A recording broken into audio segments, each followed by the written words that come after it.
Fala pessoal, tudo bem? Tudo beleza? Hoje nós vamos ver o maior sacrifício de dama da história do xadrez. Na meu ver, o maior sacrifício de dama na história do xadrez trouxe essa partida que é um clássico, é uma das partidas mais lindas do xadrez e espero que vocês gostem. Antes de qualquer coisa, peço que você se inscreva no canal, deixe seu like e deixe nos comentários o que você achou do vídeo, quais são as suas impressões e deixe sugestões se vocês quiserem mais vídeos, algum vídeo específico sobre xadrez. Esse canal é para vocês. Deixe no comentário e não se esqueça, inscreva-se no canal, beleza? Hoje eu trouxe uma partida para vocês, nada mais nada menos que Rashid Nesmedinov. Quem que é o Rashid Nesmedinov? Ele é um jogador brilhante, um dos maiores jogadores de ataque da história do xadrez, junto com Póqueres, junto com Kasparov, junto com Miguel Tal. E eu trouxe essa partida que na verdade não é uma partida, é uma obra-prima. Espero que vocês se deliciem com essa partida. O Rashid Nesmedinov é um dos maiores jogadores de ataque da história, foi uma grande influência para o Miguel Tal e foi 5 vezes campeão russo. O Nesmedinov, ok? Então vamos para a partida. Rashid Nesmedinov versus Oleg Chernikov. Essa partida aconteceu em 1962. Vamos para a partida. Bom, a partida iniciou-se com E4, C5, cavalo F3, cavalo C6, D4, peão toma peão, cavalo toma peão, G6. Galera, essa partida é o seguinte, essa abertura chama-se abertura siciliana, variante dragão acelerada. Por que dragão acelerada? Geralmente nessa abertura joga-se D6 antes do G6. Então, em vez de você perder esse tempinho com D6, ele já joga G6 direto, entrando numa dragão acelerada. Cavalo C3, bispo G7, bispo E3, cavalo F6, bispo C4, roque. Essa é a estrutura da dragão, galera. Ó, rei G8, bispo G7, cavalo F6 e torre F8. É uma estrutura que é como se fosse um castelo e o bispo seria esse dragão, né? Porque é a peça mais forte dessa estrutura no roque das negras. Então, é essa estrutura aqui que caracteriza a dragão. Bispo B3, cavalo G4. Aqui é o primeiro movimento tático, muito comum nessa abertura, ok? Cavalo G4. Ué, Renato, como assim? Cavalo G4, entregando o cavalo? Na verdade, não. Quando joga cavalo G4, a ideia desse cavalo é atacar o bispo. Esse bispo aqui é muito forte. Pegar ou capturar o bispo significa pegar o par de bispo para as negras e, ao mesmo tempo, se libera o ataque do bispo e do cavalo no ponto de D4. Quando ele joga cavalo G4, o que ele quer fazer? É um tema tático, é um desvio de defesa. Por quê? Porque quando a dama captura o cavalo, cai o cavalo de D4. Então, na verdade, seria uma troca. O tema tático que chama desvio da defesa. Que defesa? A dama sai da defesa do ponto de D4. Entendeu? Então é um tema tático. Então não está entregando peça. Aí aqui joga dama G4. Fala, Renato, como assim, cara? Eu não preciso capturar o cavalo com a dama. Eu posso simplesmente jogar. O que seguiu na partida foi dama G4, cavalo D4 e dama H4. Esse foi o lance da partida. Mas você fala, eu não sou obrigado a capturar o cavalo com a dama. Eu poderia simplesmente jogar cavalo C6, cavalo E3, cavalo D8, cavalo D1, torre captura cavalo, bispo captura cavalo, cheque, peão toma e torre D8. Se o Rashid Nesmedinov entra nessa linha, as brancas ficam piores. Por quê? olha só, tem 3, 4, 7 peões do branco contra 7 peões do negro. Até aí tudo bem. O problema é que os peões das brancas ficam muito fracos. Você observa que o peão de C2 e de C3 são peões fracos e também o de A2. Então o branco teria 1, 2, 3 ilhas de peões contra 1, 2 ilhas de peões negros. Embora a vantagem material, né, o elemento material esteja igual, as negras estariam melhores. Por quê? Porque teria uma estrutura de peões melhor. Por isso que o Rashid não entra nessa linha. Ele prefere jogar, em vez de cavalo toma cavalo, ele joga o Rashid Nedved 9, joga dama captura cavalo, cavalo captura cavalo, até aí tudo bem, tranquilo. Dama H4, dama 5, roque. E as negras jogam bispo F6, atacando a dama. Aqui nesse lance, nessa posição, as brancas poderiam jogar dama H4 ou dama G3, ok? O Rashid Nedved 9, por exemplo, se joga dama G3, não é um lance bom. Por quê? Porque seguiria dama captura cavalo, peão captura dama, cavalo G2, cavalo E2, cheque duplo. Olha só, ataca o rei e ataca a dama. Rei H1, cavalo G3, peão toma cavalo e bispo toma C3. E as negras estão melhores. Por quê?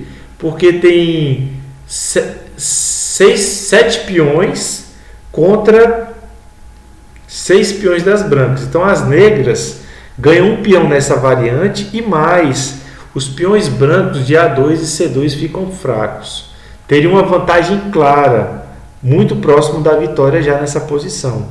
Por isso que as brancas, quando joga bispo F6, não pode jogar dama G3. Porque se joga dama G3, fica mal. Aí entra naquela variante que perde um peão. Portanto, o Rashid Nedved 9, nessa posição, ele pensa cerca de 40 minutos para fazer um dos lances mais espetaculares da história do xadrez, sem dúvida nenhuma. É o sacrifício de dama mais famoso da história do xadrez, sem dúvida nenhuma. Nessa posição, o Rashid joga dama captura bispo. Entregando a dama pelo bispo, na verdade é dama por 2 peças. Se peão captura dama, joga bispo captura cavalo e fica 2 peças pela dama, ok? Essa é a ideia do Rashid, sacrificar a dama por 2 peças leves. Só que antes das pretas capturarem a dama, o Chernikov joga cavalo E2.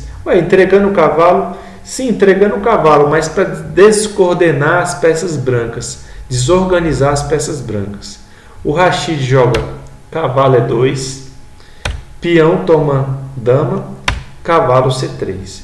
Então essa é a posição resultante do sacrifício de dama. O Rashid entrega a dama, que vale 9 pontos, por 2 peças leves, o bispo e o cavalo.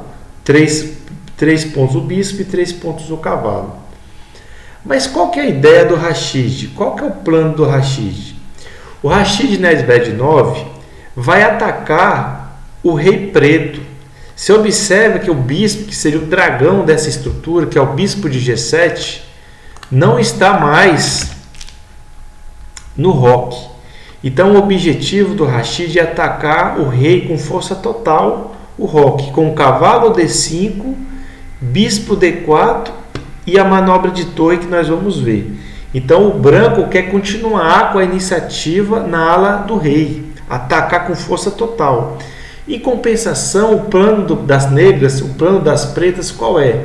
Simplificar a posição, trocar algumas peças e levar sua vantagem material para o final e ganhar o final. Ou seja, defender e levar a sua vantagem para o final da partida. Vamos ver como continua. As negras jogam torre A8, atacando o peão de E4. O Rashid joga cavalo D5. O cavalo chega na posição ideal, na casa de D5. Observa que o cavalo não pode ser expulso pelos peões, porque o peão de D7 não pode expulsar o cavalo. As negras jogam torre E6. Quando joga cavalo D5, está atacando o ponto de F6. Atacando o ponto de F6, dando cheque e atacando a torre. Então, as negras defendem o ponto de F6. Torre E6. As brancas jogam bispo D4. Olha só a coordenação de peças das brancas. O cavalo em D5 e o bispo em D4. Atacando o ponto de F7. Olha só como as peças brancas vão ganhando força.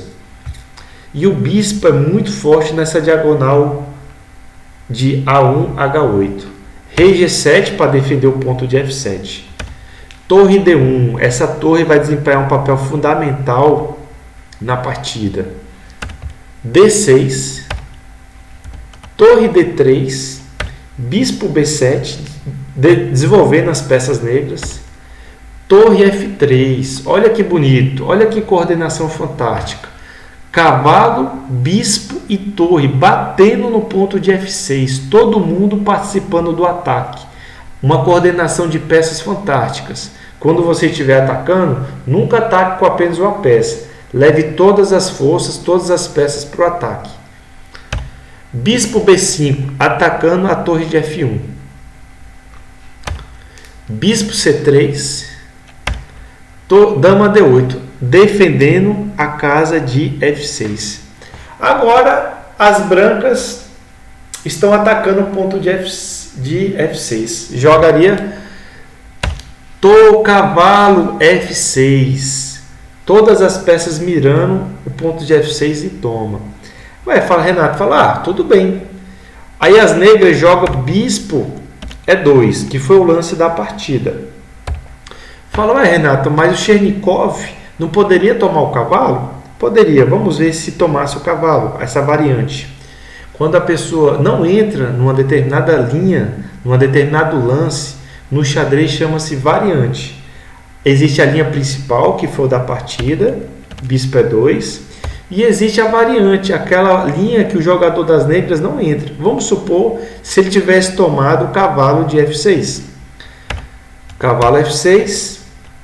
Torre D1. Observa que essa torre está cravada. É um tema tático. Essa torre não pode sair do ponto de F6 por causa do bispo. Deixaria o rei desguarnecido. Aí vamos supor que as negras jogassem, A6. Aí as brancas jogariam bispo F6, torre F6, torre F6, rei toma e torre toma D6. Com vantagem decisiva para as brancas. E as brancas iriam ganhar a partida em alguns lances depois. Tá bom? Por quê? Porque as brancas teriam 7 peões e as negras teriam 5 peões. Seria uma vantagem decisiva. Só uma questão de tempo. Seria 2 peões de vantagem. Por isso que as negras não tomam em F6. Então, em vez de tomar o cavalo, que perderia, como a gente viu, ele joga outro lance. O Chernikov jogaria bispo E2. É um lance interessante. Por quê? Porque ataca tanto a torre de F3 quanto a torre de F1 com o bispo. Agora as brancas faz um lance muito, muito bonito, muito sofisticado, muito elegante. O Rashid Nedvednov é um dos jogadores mais brilhantes no ataque da história do jogo, se igualando, até superando algumas vezes o Tal, o Broystein, o Keres, o Kasparov. É um jogador fantástico. Vou dar 10 segundinhos para ver se vocês acham esse lance agora do Rashid Nedvednov.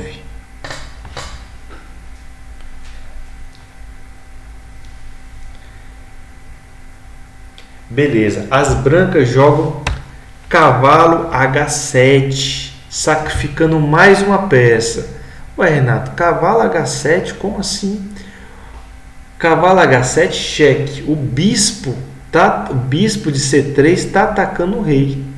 Chama-se cheque descoberto. Quando você tira uma peça da frente e a de trás ataca o rei. Cheque. As negras joga rei G8. Assim seguiu na partida, rei G8. Falou, Renato, estou entendendo mais nada agora. Por que que o rei não captura o cavalo? Vamos lá, vamos ver se o rei captura o cavalo, o que que aconteceria? Rei captura H7. Seguiria na partida. Não seguiu assim, mas iria acontecer. Torre F7. Rei G8. Bispo captura torre. Bispo captura bispo. Bispo captura torre. Torre B7. Cheque. Cheque descoberto. Quem está atacando o rei, o bispo de E6. Rei F8. Bispo G7. Rei E8 e bispo F7. Olha que bonito, olha que coordenação fantástica. As torres, a torre e os dois bispos atacando o rei. Uma peça colaborando com a outra. Coordenação de peças. Por isso que as negras não tomem H7. Fala, Renato, tudo bem. Cavalo H7 não me convenceu ainda. Em vez de rei H7, torre F7. Em vez de jogar o rei para G8, eu jogaria rei H6, uma outra linha. Seria subvariante. Existe a linha principal e dentro da linha principal, uma linha secundária, a subvariante. Se joga rei H6, essa linha, as brancas jogariam bispo E6, bispo captura torre, bispo G7, rei H7. Olha que esse rei está ficando encurralado, está bem no canto, está muito próximo do mate. Bispo F6 atacando a dama. Dama E8 atacando o bispo. Torre E7. Dama D8. Dama D8. Opa. Torre H7.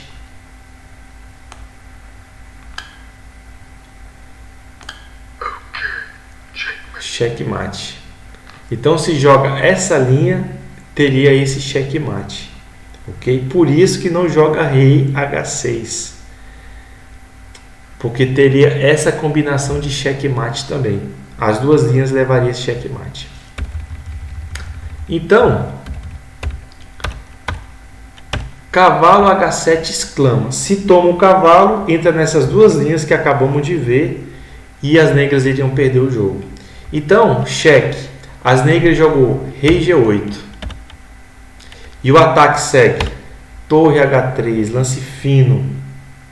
Olha só o perigo que está o bispo e a torre mirando na casa de H8. Aqui, as negras jogam torre E5, que foi o lance da partida. Fala, Renato, não me convence. Por que as negras não capturam a torre? Olha o tanto de armadilha. Olha o tanto de sutilezas táticas que tem essa partida.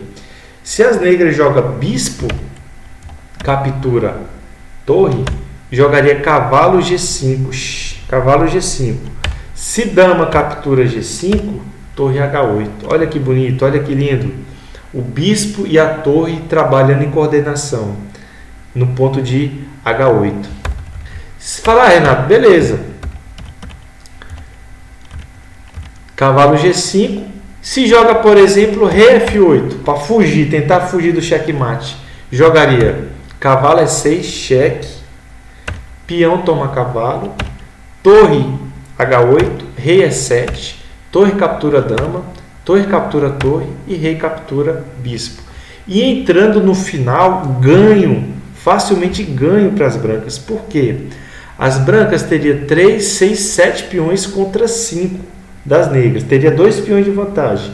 E mais do que isso, teria 2 peças contra a torre. Seria um final muito ganho. Por isso que as negras não entram nessa linha. Então, torre H3.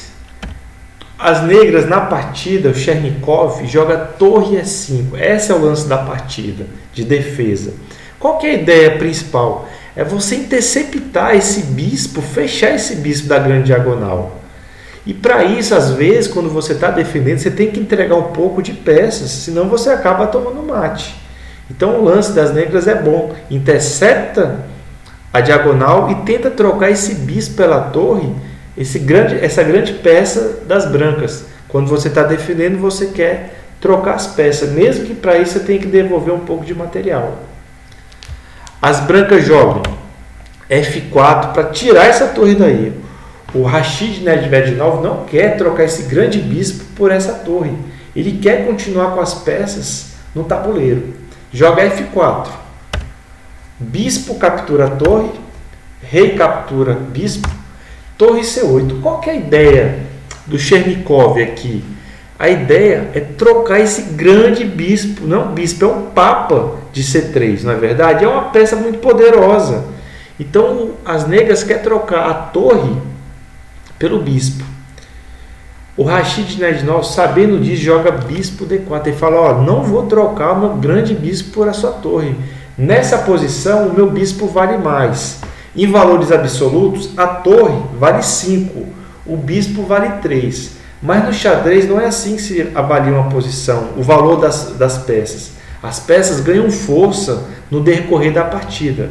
Então o bispo certamente vale muito mais do que uma torre, porque nessa posição ele é muito mais perigoso do que uma torre. Essa é a grande beleza do xadrez, ok? B5. Cavalo G5. Volta o cavalo para o jogo e ataca o cavalo e o bispo. Ataca o ponto de F7, as duas peças. Olha que como o xadrez é fantástico, que partida maravilhosa. As brancas aqui, se a gente for contar as peças, o valor das peças, as brancas teriam 3, 6, 9, 14 pontos. As negras teriam 10, 15, 20. As negras aqui já teriam uma vantagem material muito grande, se a gente for contar apenas os valores das peças. Mas é isso que eu quero que vocês observem. No xadrez, as peças ganham valores absurdos, astronômicos. Não é apenas o valor absoluto. O cavalo vale 3, a torre vale 5, a dama vale 10. Mas as peças, ao longo da partida, elas vão ganhando força. É o que está acontecendo nessa obra-prima aqui. Como as peças estão ganhando força, ganhando valor nessa partida. Cavalo G5, atacando o ponto de F7. Torre C7. Aqui o Rashid Nedvedinov joga bispo, captura torre, captura F7. Fala, Renato, como assim? O cara vai trocar duas peças pela torre? Vai matar o ataque, vai acabar com o ataque. Na verdade, não. Ele tem uma carta na manga. As negras jogam torre F7. Agora, a cereja no bolo. Mais um lance genial do Rashid Nedvedinov. Quer tentar? 10 segundos.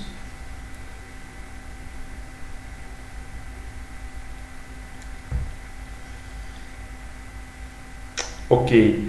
As brancas jogam e ganham. Esse lance é espetacular. O lance do Rashid Nedvedinov é torre H8. Fantástico.